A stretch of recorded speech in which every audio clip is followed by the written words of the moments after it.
आपको सीधे लिए चलते हैं। जापान पहुंच चुके हैं प्रधानमंत्री नरेंद्र मोदी। इस वक्त उनका संबोधन चल रहा है। जब मैं गुजरात में था तब भी और गुजरात से दिल्ली आया तो तब भी आप में से कई लोगों से बहुत ही निकट परिचय मेरा रहा है और मुझे खुशी है कि आज सबसे मुझे मिलने का अवसर मिला है। मैं प्रधानमंत्री इशिबा का विशेष रूप से आभार व्यक्त करता हूं कि वे इस फोरम से जुड़े हैं। उनके बहुमूल्य वक्तव्य के लिए मैं उनका अभिनंदन करता हूं। साथियों, भारत की विकास यात्रा में जापान हमेशा एक अहम पार्टनर रहा है। मेट्रो से लेकर मैन्युफैक्चरिंग तक, सेमीकंडक्टर से लेकर स्टार्टअप्स तक, हर क्षेत्र में हमारी साझेदारी आपसी विश्वास का प्रतीक बनी है। जापानी कंपनियों ने भारत में $40 बिलियन से ज्यादा का निवेश किया है। मात्र पिछले 2 वर्षों में $13 बिलियन का प्राइवेट इन्वेस्टमेंट हुआ है। JBIC कहता है कि भारत सबसे प्रॉमिसिंग डेस्टिनेशन है। जेट्रो बताता है कि 80% कंपनियां भारत में एक्सपांड करना चाहती है और 75% ऑलरेडी मुनाफे में है। यानी in India capital does not just grow, it multiplies. साथियों, पिछले 11 वर्षों में भारत के अभूतपूर्व ट्रांसफॉर्मेशन से आप सब भली भांति परिचित है। आज भारत में पॉलिटिकल स्टेबिलिटी है, इकोनॉमिक स्टेबिलिटी है, पॉलिसी में पारदर्शिता है, प्रिडिक्टिबिलिटी है। आज भारत विश्व की सबसे तेज ग्रो करने वाली मेजर इकोनॉमी है और बहुत जल्द विश्व की तीसरी सबसे बड़ी इकोनॉमी बनने जा रहा है। वैश्विक ग्रोथ में भारत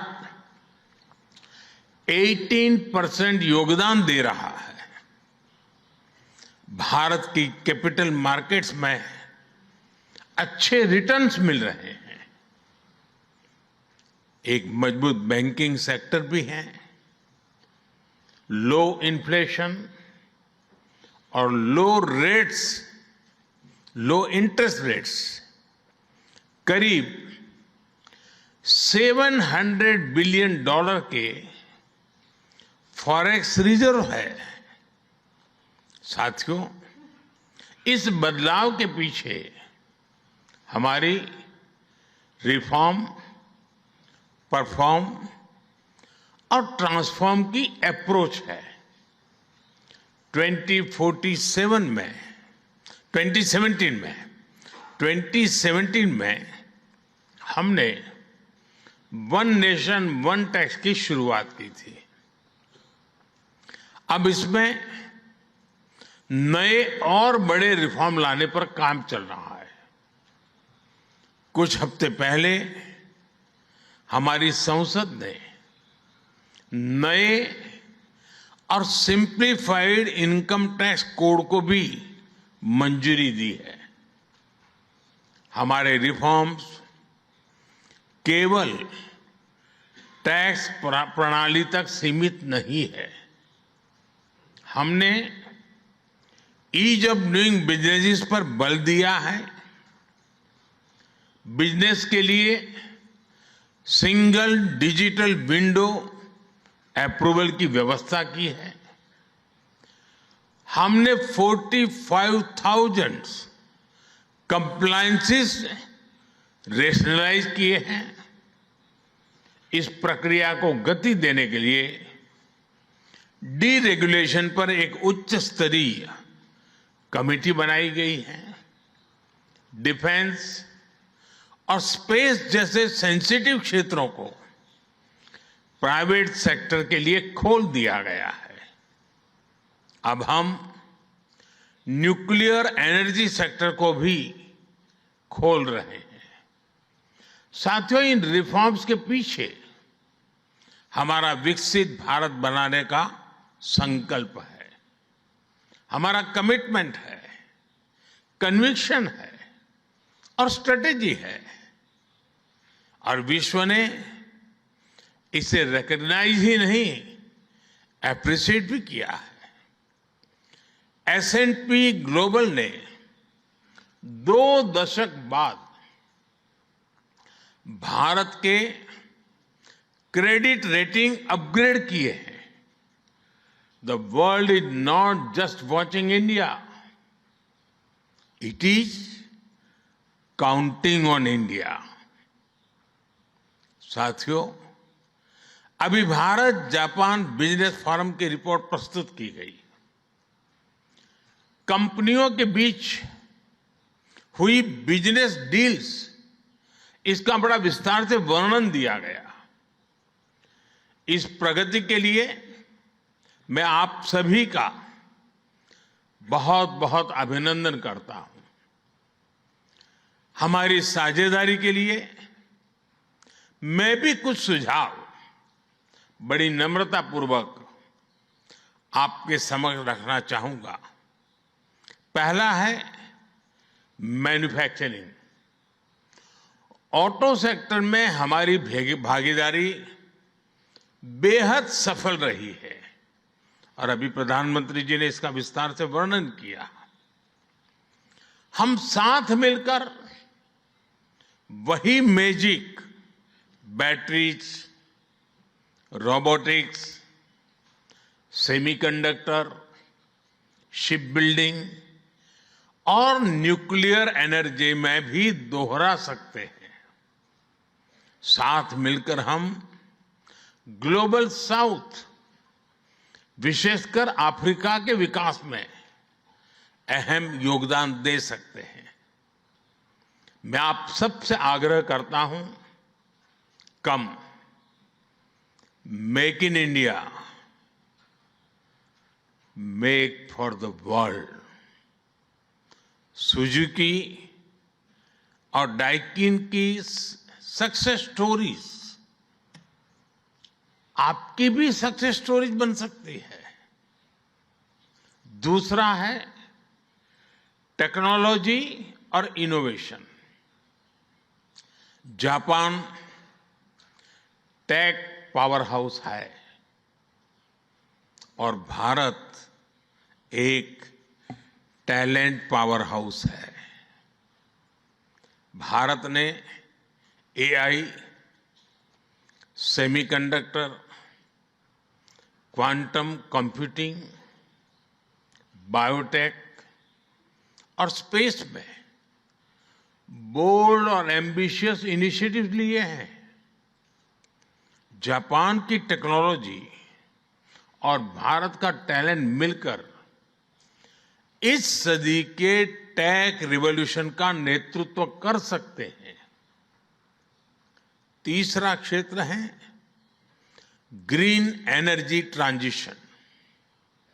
भारत तेजी से 2030 तक 500 गीगावाट रिन्यूएबल एनर्जी के लक्ष्य की ओर अग्रसर है। हमने 2047 तक 100 गीगावाट न्यूक्लियर पावर का भी लक्ष्य रखा है। सोलर सेल्स हो या फिर ग्रीन हाइड्रोजन, साझेदारी की अपार संभावनाएं हैं। भारत और जापान के बीच जॉइंट क्रेडिट मैकेनिज्म पर समझौता हुआ है। इसका लाभ उठाकर क्लीन और ग्रीन फ्यूचर के निर्माण में सहयोग किया जा सकता है। चौथा है नेक्स्ट जेन इंफ्रास्ट्रक्चर। पिछले एक दशक में भारत ने नेक्स्ट जनरेशन मोबिलिटी और लॉजिस्टिक इंफ्रास्ट्रक्चर में अभूतपूर्व प्रगति की है। हमारे पोर्ट्स की क्षमता दोगुनी हो गई है। 160 से ऊपर एयरपोर्ट्स हैं। 1000 किलोमीटर लंबी मेट्रो लाइन बनी है। जापान के सहयोग से मुंबई और अहमदाबाद हाई स्पीड रेल पर काम चल रहा है। लेकिन हमारी यात्रा यहीं नहीं रुकती। Japan's excellence and India's scale can create a perfect partnership. पांचवा है स्किल डेवलपमेंट और people to people ties. Bharat का स्किल्ड युवा टैलेंट वैश्विक जरूरतें पूरी करने की क्षमता रखता है। इसका लाभ जापान भी उठा सकता है। आप भारतीय टैलेंट को जापानी भाषा और सॉफ्ट स्किल्स में ट्रेनिंग दें और मिलकर एक जापान रेडी वर्कफोर्स तैयार करिए। A shared workforce will lead to shared prosperity। साथियों, अंत में मैं यही कहना चाहूंगा, India and Japan partnership is strategic and smart, powered by economic logic. We have turn shared interest into shared prosperity. India is the springboard for Japanese businesses to the global south. Together, we will shape the Asian century for stability, growth and prosperity. इन्हीं शब्दों के साथ मैं प्रधानमंत्री इशिबाजी और आप सभी का आभार प्रकट करता हूं। अरिगातो गोजाइमास। बहुत बहुत धन्यवाद।